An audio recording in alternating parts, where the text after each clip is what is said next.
जय श्री कृष्णा। श्रीमद् भगवद गीता अध्याय 4 श्लोक संख्या 33। चलिए पढ़ते हैं। श्रेयान् द्रव्यमयात्यज्ञा ज्ञान यज्ञ परम तपा सर्वं कर्माखिलं पार्थ ज्ञाने परिसमाप्यते। यहाँ पे भगवान कहते हैं अर्जुन से कि हे परम तप, द्रव्य ज्ञान से ज्ञान यज्ञ श्रेष्ठ है।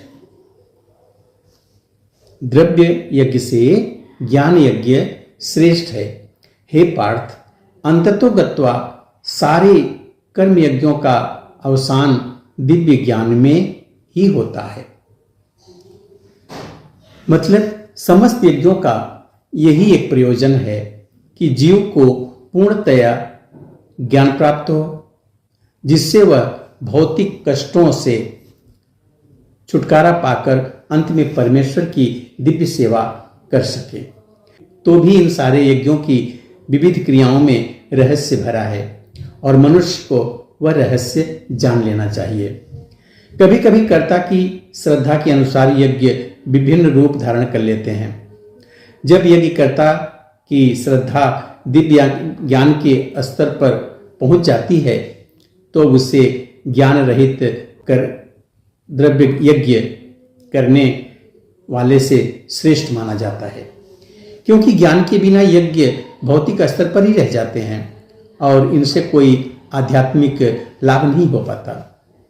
यज्ञार्थ ज्ञान का अंत कृष्ण भावनामृत में होता है, जो दिव्य ज्ञान की सर्वोच्च अवस्था है।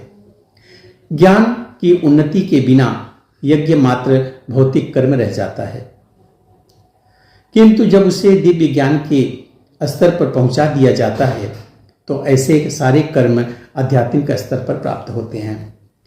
चेतना भेद के अनुसार ऐसे यज्ञ कर्म कभी कभी कर्म कांड कहलाते हैं और कभी ज्ञान कांड यज्ञ वही श्रेष्ठ है जिनका अंत ज्ञान हो।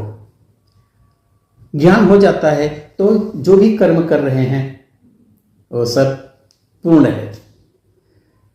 तो इसलिए जब यज्ञ करना है तो यज्ञ के साथ साथ ज्ञान यज्ञ का होना जरूरी है। मतलब जब उसे यज्ञ का ज्ञान हो जाता है तब उसे समझ में आता है और उसी समय उसका काम हो जाता है, उसका लाभ उसे मिल जाता है।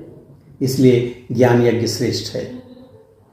मिलते हैं अगले वीडियो में एक और श्लोक के साथ। तब तक के लिए जय श्री कृष्ण।